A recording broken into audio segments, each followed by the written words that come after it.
Obsessed ex has been harassing my family for years. The story I'm going to share occurred over the course of several years, and only recently ended. It affected almost all of the most important people in my life, affecting us even today and likely for the rest of our lives. I wanted to share it so everyone can understand just how out of control a seemingly harmless situation can become. Due to the length of this event, I'll likely break this story up into several parts. First, let me lay it out for you. My brother has always been my closest friend. He is easily the most loving and genuine person I have ever met and is loved by pretty much everyone he meets. Despite this, he hasn't been in many relationships. I think it's partly due to the fact that he's a very all-or-nothing type of guy. When he falls deeply and blindly. A blessing and a curse, I guess. Anyway, the few girlfriends he's had, I've known quite well, despite being nearly 8 years younger than him. Most of them have been nice, normal, pleasant girls, with the exception of a few. We had high hopes that he'd settle in with a long-term, wonderful girlfriend as he entered his adult life. We had no idea we'd spend 6 years sharing a hell with him, our family and our close friends, all by the hands of one girl. I'll call her Pam.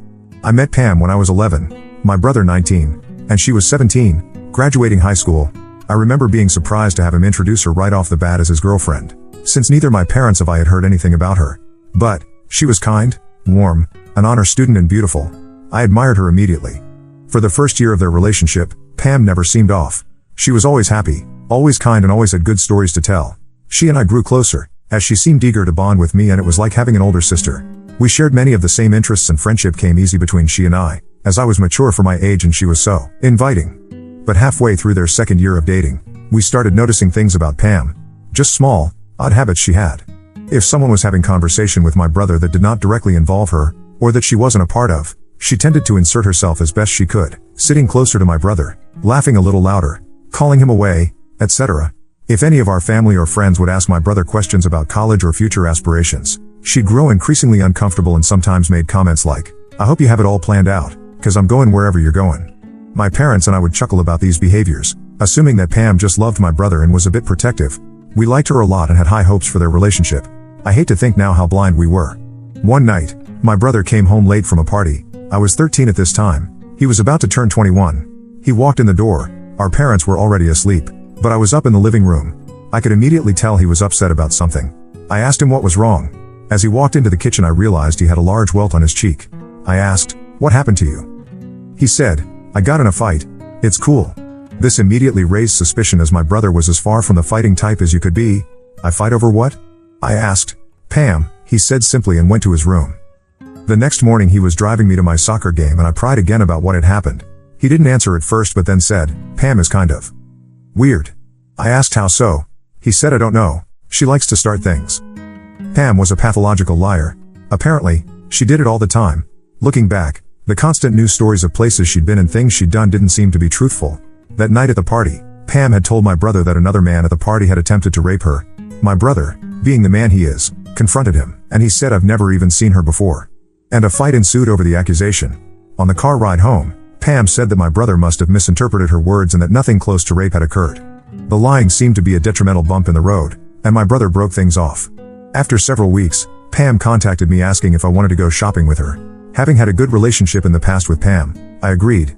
My parents thought it was strange that a 20-year-old wanted to spend time with her ex-boyfriend's 14-year-old sister, but they let me go anyway. The day started pleasantly. Pam caught me up on her life and asked how I was/how my family and brother were. Nothing seemed strange, until she began to bring up uncomfortable conversation. She explained to me that she had had a sexually traumatic childhood and that's why she lied so much. But she also aggressively defended herself saying whatever your brother told you was a lie. He was the one telling lies. That's why I had to break up with him. She seemed to jerk around the conversation from normal to deeply personal and strange topics. She explained in detail a lesbian experience she had had after ending her relationship with my brother and told me that I should try it. When I came of age, of course. I became increasingly uncomfortable with the conversation. She noticed and immediately apologized, saying that she really liked being my friend and that she loved my brother and that's why she was acting so crazy. I told her I liked being her friend too and that I understood her feelings. This was a mistake. This is when the phone calls began. It started with just one. She called me a week after we had hung out at 10 p.m. She was sobbing and saying that she was so sad without my brother and that she needed to get him back. Then they happened nightly, later and later each time. I'd be dead asleep at 2 a.m. and receive a sobbing, hysterical and desperate phone call. I felt so much pity for her that I continued to answer. One call was different than the other, though. She wasn't hysterical, she wasn't crying. I picked up the phone at 1:30 in the morning and heard a level-voiced, monotone Pam. She said one sentence, "Tell your brother I'm going to slit my effing throat tonight." And then she hung up. I felt numb. I had never experienced that before. No one I knew had ever behaved that way.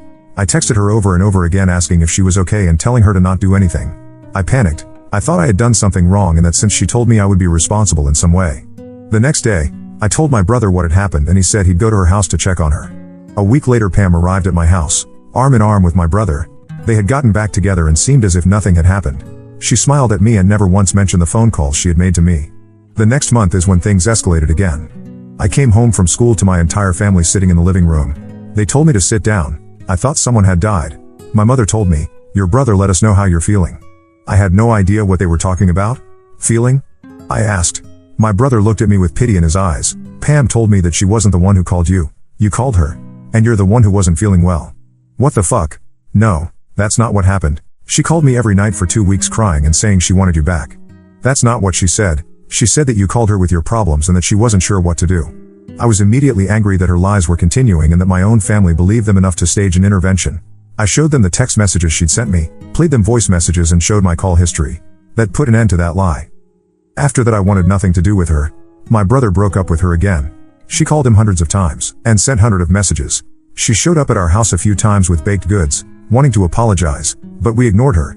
Eventually, she left us alone and we didn't hear from her for almost a year. On my last day of class before winter break during my sophomore year, I walked out of school and was met by an incredibly unwelcome surprise. This is where things got scary. Pam was pacing in the front of the school, biting her fingernails and scratching her head. Her face looked sunken in and she had bags under her eyes. I almost didn't recognize her. I began to cut across the front lawn with my friend, Liz, to avoid her, but she saw me and walked as fast as she could in my direction. She outreached her arms for a hug, but I stopped. The first thing she said was, "You're mad at me?" I asked her what she was doing there and she laughed quietly. "I wanted to apologize for whatever your brother told you. I'm sick, Oz." She used a nickname only my brother called me. "I know. Please don't talk to me anymore."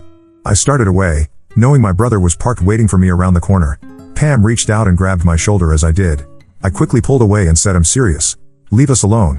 I think you need some help, Pam." She immediately began to cry, but I turned away and left. My brother pulled into the front parking lot of the school and opened his car door for me. "Is that effing Pam?" He looked through his front mirror. "Yeah, I don't know what she's on, but she's crazy." That night, at around 1 a.m., there was a knock at our door. My dad went to it and looked through the peephole. He said, surprised, "What the fuck? I think it's Pam." "Don't open it. I think she's doing drugs." My brother said. My mom wanted to call the police, but my brother and my dad said we should just wait until she went away. A few moments later she rapped on the door harder and more violently. We heard her wailing and yelling, "I hear you. Effing let me in." As she cried, "She has a baseball bat or something," my brother said, coming from his room where he looked out the window. I looked from the den window. She looked like something out of a horror movie. She was wearing a grubby dress, barefooted. Her hair had been cut to above her shoulders and was in a wild, halfway in a bun, halfway out mess. She had wiped her makeup down her face like a ghoulish movie character. She looked even thinner than she did in daylight and she swung a metal baseball bat around as she stumbled about our yard. "I'm calling the police. She must be drunk." My mother said, "No, it's fine. She's just giving a show. She'll leave." We didn't know people actually behaved like this. It was all eerily entertaining for a moment, like watching a true crime show. But just as she had been manically stumbling around, she stopped.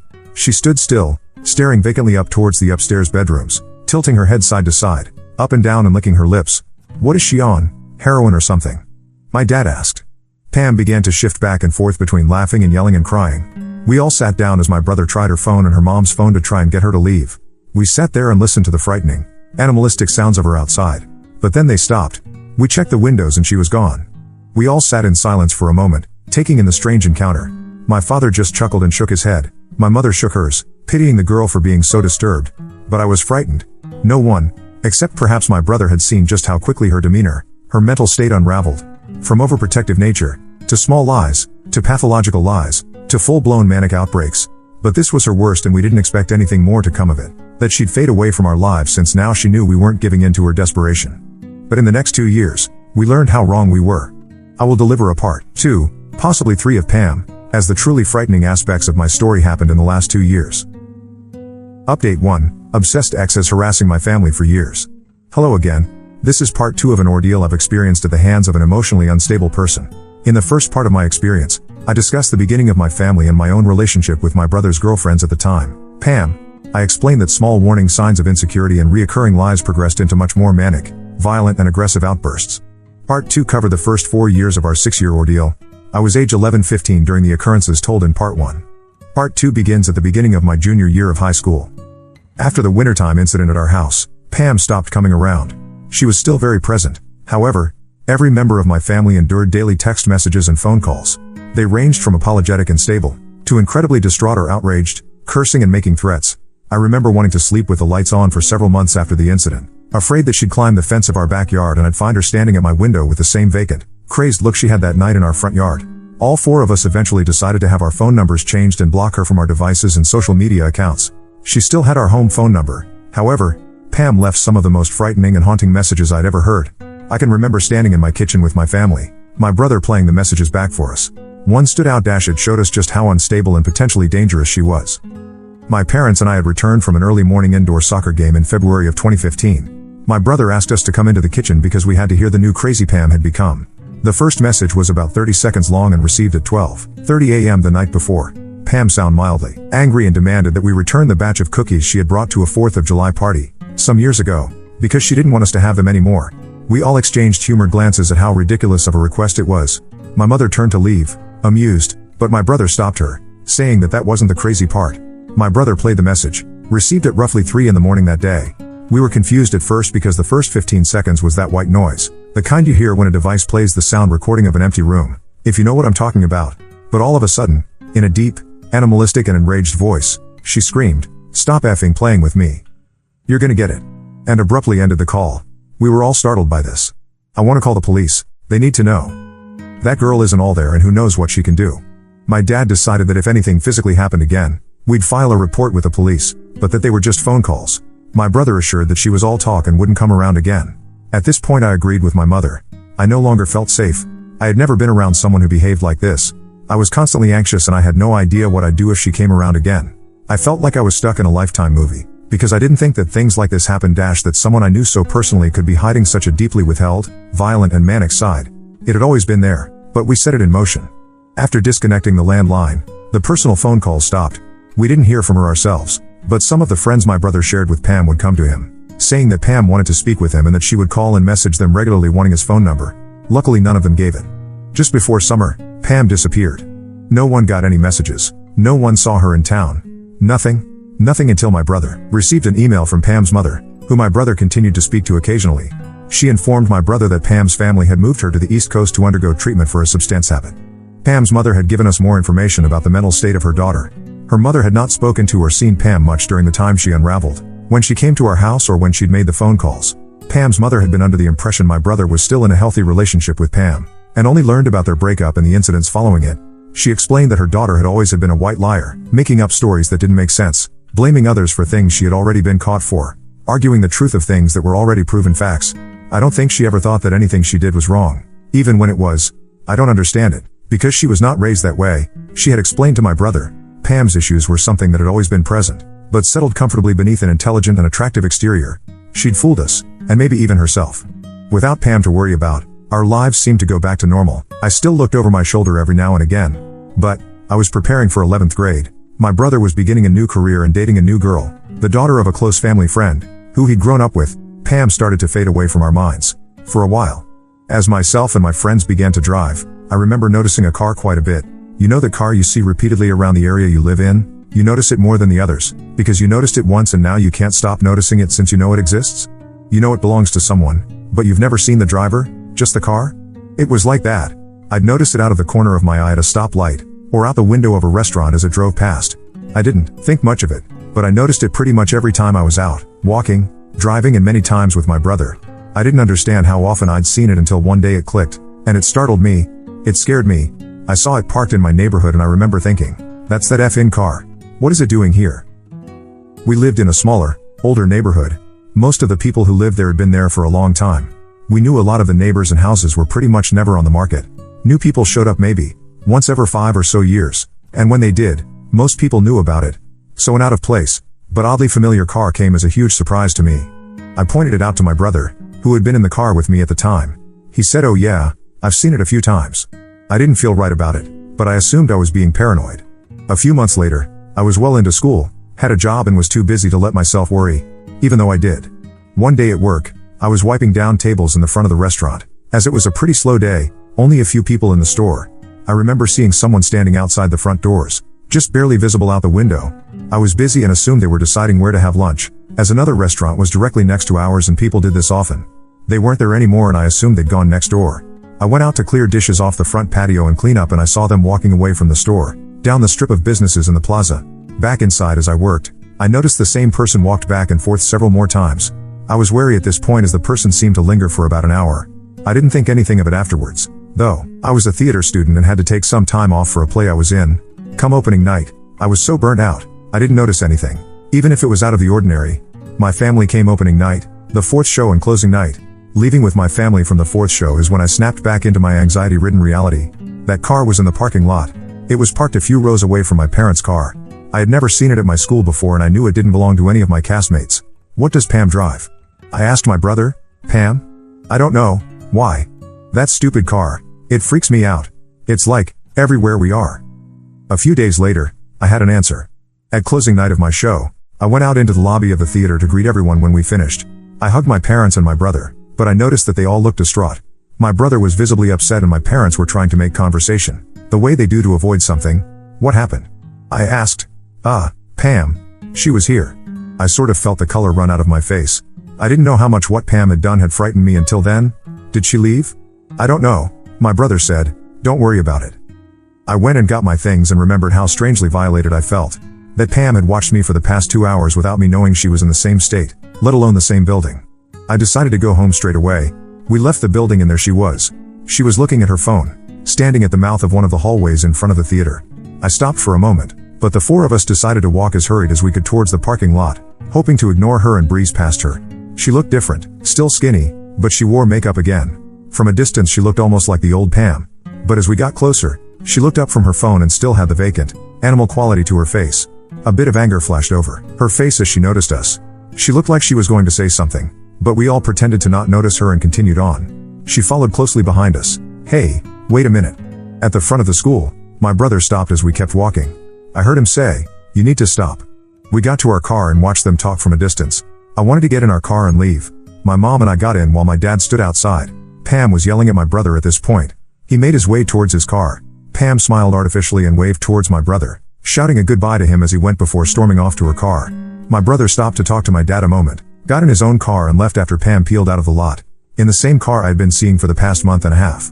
Velp, just as crazy as ever. My dad said as he started the car, we may need to call the police. We lived a short distance from the school, but I was shaken up and wanted my dad to drive as fast as possible. Every headlight we saw chilled me. I stared at my phone trying not to look out the window. I nearly dropped it. We reached a street convergence in our neighborhood. At the stop sign to the right of us was her car. Dad, that's her. He drove straight and she turned the same direction.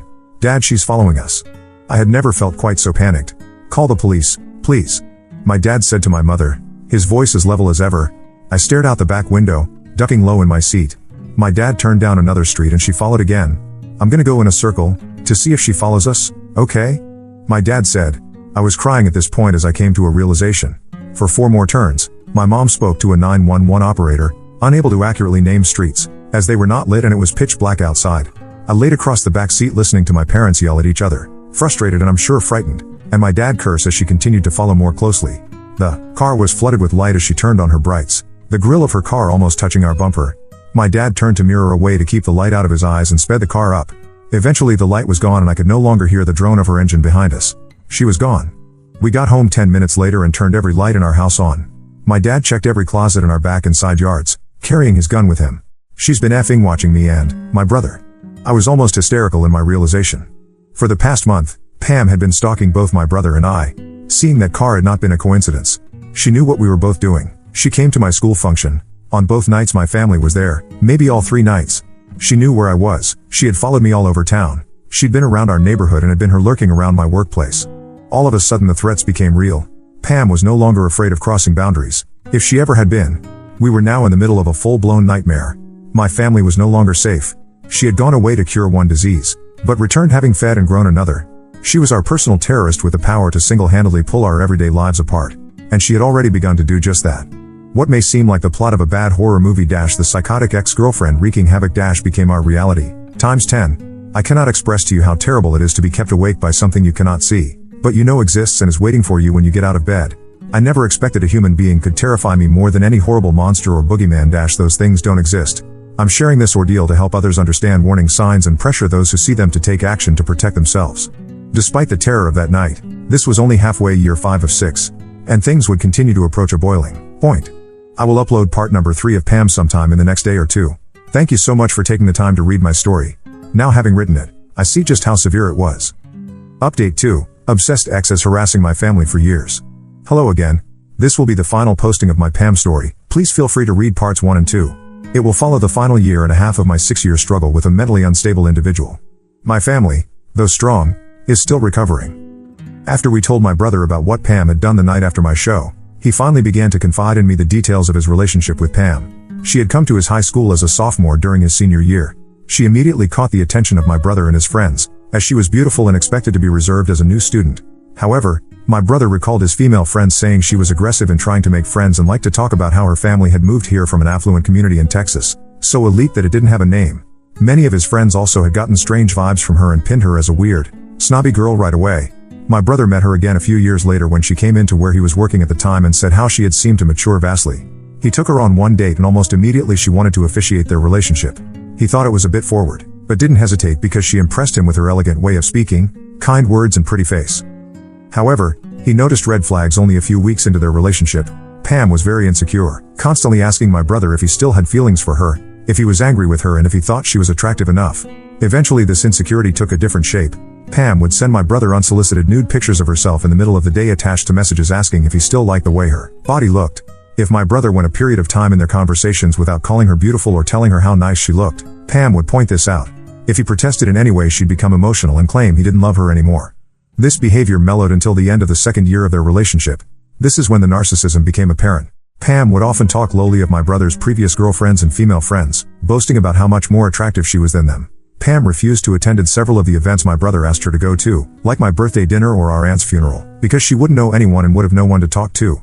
She also enjoyed referring to herself as a princess and wanting to constantly be doted upon. She often argued with my brother about him spending time with his friends without her because she didn't understand why he wanted to be around anyone but her. She was 100% convinced she would one day be a celebrity and marry my brother. At this point I was in disbelief that my brother, a smart, kind and good-looking man, was wasting any more of his time with a girl who behaved like that. However, anytime my brother hinted at wanting to end the relationship, Pam would fly off the handle, becoming belligerent and promising to kill herself. My brother was trapped by the fear of her harming herself. He'd often think that she was simply bluffing and wouldn't actually do anything. But one day he discovered several bottles of prescription pills in Pam's home. He asked her about them and she told him that they were antidepressants prescribed to her after the death of her brother, a brother who he later found out never existed. Eventually Pam began to become angry when my brother would want to spend time with his family without her around. He also told me that Pam fixated a lot of that anger on me. Once she proceeded to refer to me as a slut and made comments and theories about how my mother must have had an affair of which I was the product, because I was so ugly and my brother was not. So my brother decided it was time to end it no matter what.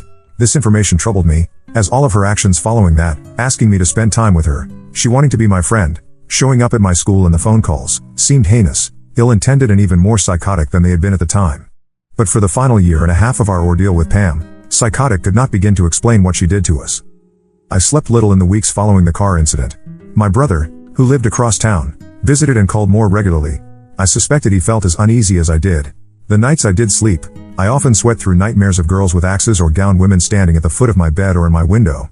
One night in early December of 2015, it was a rainy and particularly windy night. I wanted to let the cold air in and I thought that the sound of rain would help me sleep. So I cracked the window only enough to where it could reach the second latch. I also placed the piece of wood my father had cut to help with security behind the window. I pulled my curtain in front of window, leaving the cracked part of the window uncovered to allow air to pass the heavy blackout curtain. I remember waking from sleep, vaguely hearing a foreign noise against the roof out my window. My room was on the second floor of our house. Our house had 3 levels and the second story was only 6 or 7 steps up from the primary floor of our house. All of the spaces were different levels, but the bedrooms were the highest, slightly lower than they'd be in a classic 2-story home. What I'm getting at is that my room was hard to get to from the outside, but not if you were aware of the parts of our home and the access points from other roof levels over the living room and garage. I shook the noise off, as it was storming and I thought maybe some leaves or branches were moving around. I turned over to face the wall opposite my window. Not even a second later my room was illuminated by a surge of white light. I shot up in bed. I was momentarily paralyzed with horror. Every one of my limbs felt as if they were floating as I tried to make sense of what had happened. Then, again, Myself and every item in my room became a black silhouette as another flash filled the space. I threw the blankets off of me and ran as fast as I could down the hallway. I was screaming so loud I surprised myself. I ran into my dad as he threw open his bedroom door. He was panicked and held me by my shoulders in the doorway to their bedroom and yelled at me to tell him what was wrong. Someone was taking pictures of me through my window. The roof and house was checked and they, of course, found nothing and no one. My mother sat up with me and asked every basic question a parent asks: were you dreaming? Are you sure it wasn't lightning? There was no thunder and I was sure that there had not been at the time it happened. The flashes did not have the same hue as lightning did. I had taken enough cell phone pictures in my life to identify the flash of a camera. I don't know if they believed me then, but I would eventually have proof that would astonish them. My brother adopted Ike in January of 2016. Ike was a 2-month-old Chesapeake Bay Retriever with one gold eye and one green eye. He had a very distinct white marking on his chest that looked like an hourglass and a white sock on his front left paw. Ike was the love of my brother's life. Aside from his now fiancée, Kara, Ike would end our torture just 3 months later. The holidays and my brother's engagement to Kara, who was amazing, beautiful and whose family we had known all our lives, had lifted my family's spirits immensely. My brother was starting his family, almost done with the police academy and seemed untouchable by any memory of Pam. We felt optimistic for the first time in a long time. Pam hadn't been around, to our knowing, in several weeks. All was normal and things were looking up. But that, again, didn't last. A month or so after bringing him home, after letting him into the backyard for a few minutes by himself, Kara told us that Ike had escaped from the yard. She panicked and ran around the neighborhood looking for him. She got in her car, called me upset, and drove around the block looking for him. She picked me up and I helped her look in the creek area behind where my brother's house was. We couldn't find him. However, when we arrived back at my brother's house, Ike was sitting on the front porch. We were relieved as he was unharmed and seemed to be as happy as ever, despite missing his collar. I helped Kara check the yard for ways he could have gotten out. We both decided he must have shimmied through a small gap in the gate on the side yard. I couldn't help being confused to find no grass or burrs in his fur. We thought nothing of it. A few weeks later, both my brother and Kara were going on a weekend trip with some friends and I offered to take care of Ike. They dropped him off on the Friday before the 3-day weekend. Ike was happy to play with our older lab, Des.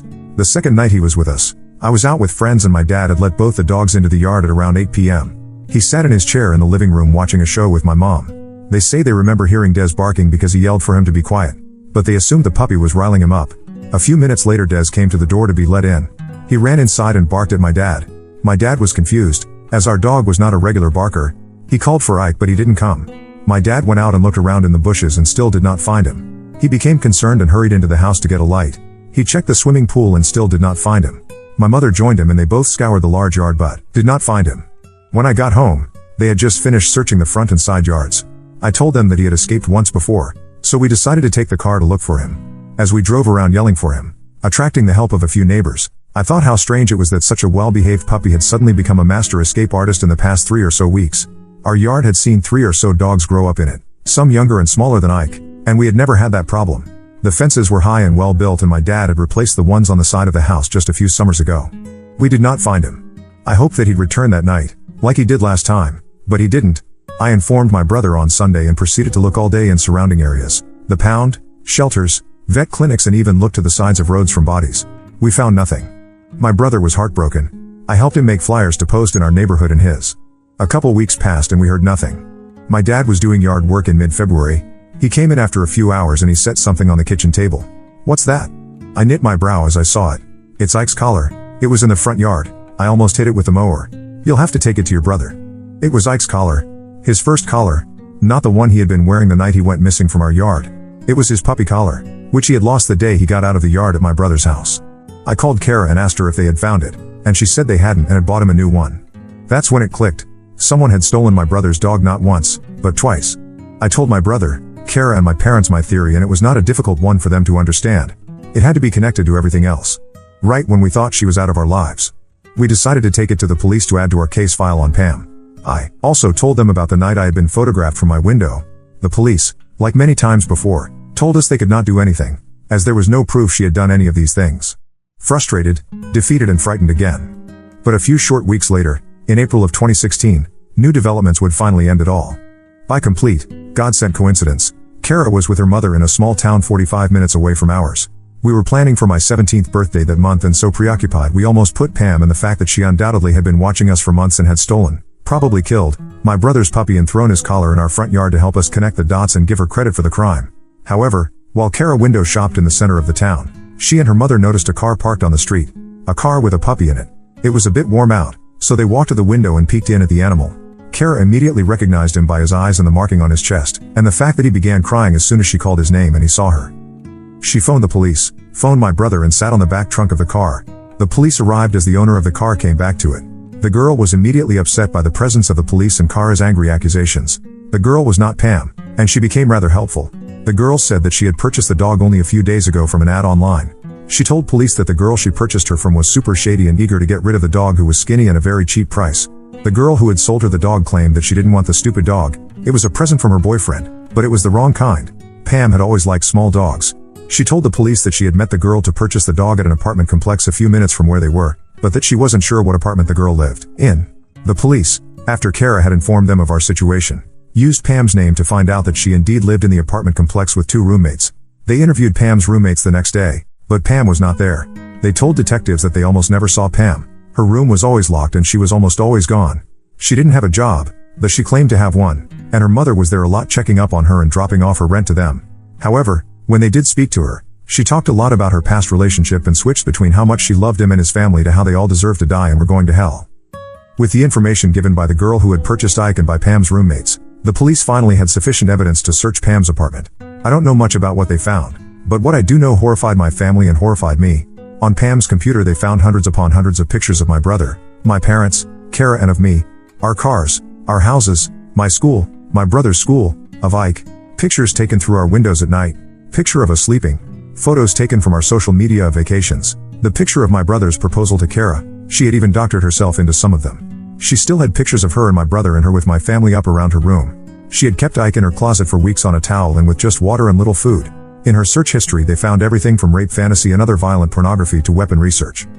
The police now had sufficient evidence to arrest Pam. Pam had been obsessively stalking my family for more than 2 years.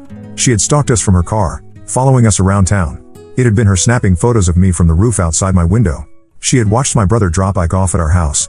She had documented her opinions of us, our habits and her plans in a journal which we will not get to see until the case is taken to trial next month. My brother, myself, my father, the girl we found Ike with, Pam's roommates, several of my brother's friends and Pam's mother will testify against her. It will be the first face-to-face interaction any of us will have had with her in many months and I am terrified. And I'm angry. I'm angry that an evil, narcissistic, malevolent, psychotic parasite like her had latched onto my brother, onto my family and single-handedly stripped us of our security, our sanity and our trust. Every creak, every bump, every unknown face and every vehicle following too closely will send me into a tailspin of dread and I'll see her again, standing in my front yard in her dress and looking up to the sky with a vacant, animalistic gaze. My life became a real horror story. Not because of a haunted house or because of an axe-wielding murderer, but because of a sick girl with a broken mind and a fixation on something unobtainable. I'm 17 years old and I've experienced an ordeal most will read and think is a sad attempt at a thrilling fiction post. My family is healing. I'm healing and she did not break us. I hope that this story helps anyone who has gone through something similar feel not so alone. I hope that those of you who read this and think of someone who shows the same warning signs as Pam did, are now prepared to take action to protect yourselves. Don't wait until things get as bad as they got for me. Be aware of the power of mental instability and the danger behind it. As our trial happens and we learn more, I may update this posting with more information. I can't thank you all enough for the support you've given me as I've posted my ordeal. I'm relieved to have written it all into the words I could not find in these past 6 years of my life. I'm stronger from it.